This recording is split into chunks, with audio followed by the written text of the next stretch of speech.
यादव के बयान के बाद एक तरफ सत्ता पक्ष के लोग लगातार ये बोल रहे हैं कि आगामी चुनाव में अपनी हार के मद्देनजर नेता विपक्ष ने इस तरह का बयान दिया है, तो वहीं विपक्षी पार्टियां क्या वास्तव में इस मुद्दे को लेकर गंभीर हैं? कई ऐसे सवाल हैं जिसको लेकर बड़ी चर्चा होगी। खास मेहमानों की मौजूदगी है, उनका तारुफ परिचय आपसे करवा देती हूं। आलोक शर्मा जी, राष्ट्रीय प्रवक्ता कांग्रेस पार्टी के हमारे साथ जुड़ चुके हैं। राजीव रंजन जी, प्रवक्ता जेडीयू के हमारे साथ मौजूद हैं। नवल किशोर यादव जी, प्रवक्ता आरजेडी के आपको दिखाई दे रहे हैं। और कुछ ही देर में आपको टीवी स्क्रीन पर सुधांशु त्रिवेदी जी, सांसद और प्रवक्ता भारतीय जनता पार्टी के भी दिखाई देंगे। आलोक शर्मा जी, सबसे पहले आपसे शुरुआत करते हुए, सत्ता पक्ष के लोगों का कहना है कि आगामी चुनावी हार के मद्देनजर इस तरह का शिगुफा छोड़ने का काम किया जा रहा है। तेजस्वी यादव का तो बयान सामने आ गया है, क्या कांग्रेस पार्टी भी इस बात से सहमत है कि अगर एसआईआर को लेकर आप लोग संतुष्ट नहीं हुए तो फिर बिहार में चुनाव का बहिष्कार कर दिया जाएगा? देखिए चित्रा जी, आपके दो सवाल हैं। पहला सवाल आपका यह है कि क्या बहिष्कार कर दिया जाएगा। कांग्रेस पार्टी ने अभी तक इस तरह का कोई निर्णय नहीं लिया है और ना ही आरजेडी ने लिया है, लेकिन जिस तरह के हालात बनते जा रहे हैं उसके मद्देनजर आरजेडी जो लीडर हैं तेजस्वी जी, उनका बयान आया है, मीडिया के माध्यम से हमने सुना है जी। तो मुझे लगता है कांग्रेस पार्टी ने अभी इस तरह का कोई ना विचार किया है ना कोई निर्णय लिया है। लेकिन जिस तरह से इलेक्शन कमीशन बहुत बुरी तरह से बीजेपी को जिताने पे उतारू है और तमाम तरह के मॉडल्स, वो नए नए मॉडल लेकर आ रहा है। एक मॉडल चंडीगढ़ का आया था जिसमें जिस तरह से पूरे देश ने देखा कि किस तरह से पर्चियों की चोरी हो रही थी, सुप्रीम कोर्ट में भी सिद्ध हो गया, लेकिन इलेक्शन कमीशन ने कोई एक्शन नहीं लिया उसके ऊपर। दूसरा मॉडल फिर महाराष्ट्र और हरियाणा का आया था।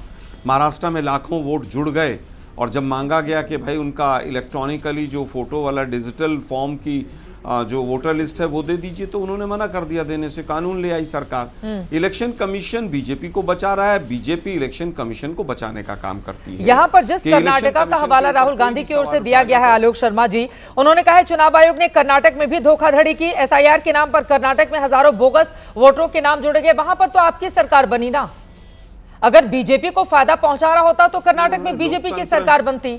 आप शायद चित्रा जी, आपने शायद सुना नहीं पूरा। उन्होंने लोकसभा के एक सीट की बात की है और अगर वहां पर चाहे हमारी सरकार बनी हो चाहे किसी की भी सरकार बनी हो, अगर बोगस वोटर जुड़ा है तो इलेक्शन कमीशन सो क्यों रहा था? और पूरे सब लोग मतलब विपक्ष से सवाल क्यों पूछ रहे हैं? इलेक्शन कमीशन आकर प्रेस कॉन्फ्रेंस क्यों नहीं करता उसके ऊपर? चित्रा जी ही सवाल क्यों पूछने के लिए मजबूर हो जाती हैं? इलेक्शन कमीशन आए, आप लोग इलेक्शन कमीशन को कहो कि वे प्रेस कॉन्फ्रेंस करें। अरे हम लोग तो इतने तैयार बड़े-बड़े आरोप जिस दिन वो प्रेस कॉन्फ्रेंस करेंगे या इंटरव्यू देने, हम लोग तो तैयार बैठे हुए हैं। लेकिन मेरा ये सवाल है आलोक जी कि जहां पर आप चुनाव जीत जाएं वहां पर तो सब कुछ बहुत अच्छा, जहां पर चुनाव हार जाएं वहां पर फिर इलेक्शन कमीशन बीजेपी को जिताने का काम कर रहा है। बिहार की राजनीति के मद्देनजर मैं सिर्फ एक बात कह रही हूं कि एक उदाहरण के तौर पर देखिए, नीतीश कुमार के इर्द गिर्द 2005 से वहां की राजनीति चलती रही है। वो एनडीए के पास रहते हैं तो एनडीए वाले जीत जाते हैं, वो आरजेडी के पास रहते हैं तो महागठबंधन जीत जाता है। ये अब तक का पिछले 20 सालों का रिकॉर्ड कहता है। नीतीश कुमार अभी एनडीए के पास हैं, एनडीए वाले उत्साह से भरे हुए हैं। उनका कहना है डबल इंजन की सरकार है, हम तो जीत ही रहे हैं, ये लोग डरे हुए हैं, इस वजह से चुनाव आयोग को निशाने पर ले रहे हैं। देखिए उनकी पूरी सांठगांठ है बीजेपी की इलेक्शन कमीशन के साथ, तो स्वाभाविक है कि उनको पता चल गया होगा कि वो जीत रहे हैं। अभी भी जनता के हाथ में है। पिछली बार 50,000 से कम वोट ऐसे थे जिनकी वजह से सरकार इधर से उधर हो गई और उसमें भी तमाम धांधलियां हुई थी। कई केस तो अभी भी हाई कोर्ट में चल रहे हैं। बहुत लोगों को जीता हुआ दिखाया गया और रात को 2 बजे सर्टिफिकेट किसी और को दिया गया। क्या ये इलेक्शन कमीशन ने नहीं किया था? लेकिन जब इलेक्शन कमीशन ही पूरी तरह से बीजेपी के पिट्ठू की तरह काम करेगा तो तमाम सवाल उठेंगे। अब आपने कहा कि जहां आप जीत जाएं वहां जीत जाएं, अरे भाई सेलेक्टिव होगा काम। आप लोग सवाल कैसे पूछ पाएंगे फिर? नहीं तो विपक्ष से 1-2 राज्य जिता दो 1 साल में, बाकी सब कब्जा कर लो। इसमें कोई रॉकेट साइंस है क्या? आप नहीं, दिलचस्प, ये बड़ा दिलचस्प है। आप मुझे बताइए बिहार में आखिरी बार आपके मुख्यमंत्री कब बने थे आलोक जी? अरे भाई, जिस बिहार को लेकर चर्चा हो रही है, मेरा ये सवाल है, आपको आखिरी बार याद है कि बिहार में कांग्रेस पार्टी के मुख्यमंत्री कब बने थे? क्यों नहीं लेना देना है? बड़े राज्यों में आलोक शर्मा जी, मेरा बस ये कहना है, आप बड़ी पार्टी हैं, आप बड़ी पार्टी हैं, आप उत्तर प्रदेश में गायब हैं 89 के बाद, आप बिहार में 40 सालों से गायब हैं, आप पश्चिम बंगाल में 1977 के बाद से गायब हैं, आप गुजरात में 1995 के बाद गायब हैं। भाई नीतीश कुमार का तो प्रधानमंत्री नरेंद्र मोदी का 2014 से शुरू हुआ ना देश को लेकर उनका जो शंखनाद या आगाज जो मजबूती थी। लेकिन सुधांशु जी मुझे दिखाई दे रहे हैं, मैं आरोपों पर जवाब ले लेती हूँ।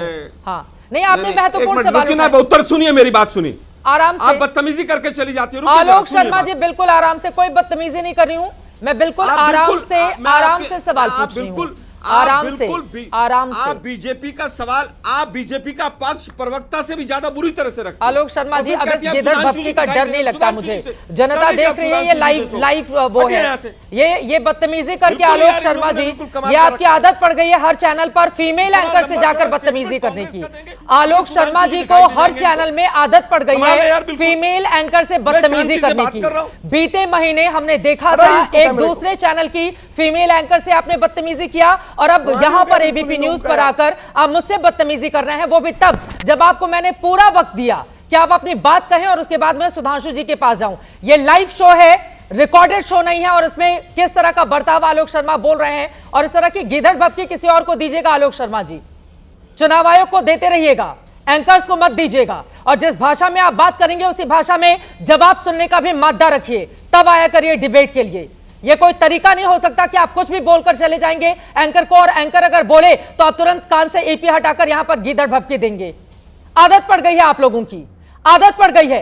बीते महीने आपने एक दूसरे चैनल की फीमेल एंकर से बदतमीजी की थी, और फिर आज मेरे साथ आप कर रहे हैं। कांग्रेस पार्टी को अपने ऐसे प्रवक्ताओं को समझाना चाहिए, डिबेट में तैयारी के साथ आए, एंकर पर हमला करने के लिए नहीं आए, पूरी तैयारी के साथ आइए, अपनी बात कहिए। और लोकतंत्र में मेरा यह अधिकार है, मैं पत्रकार हूं, सवाल पूछने के लिए। सवाल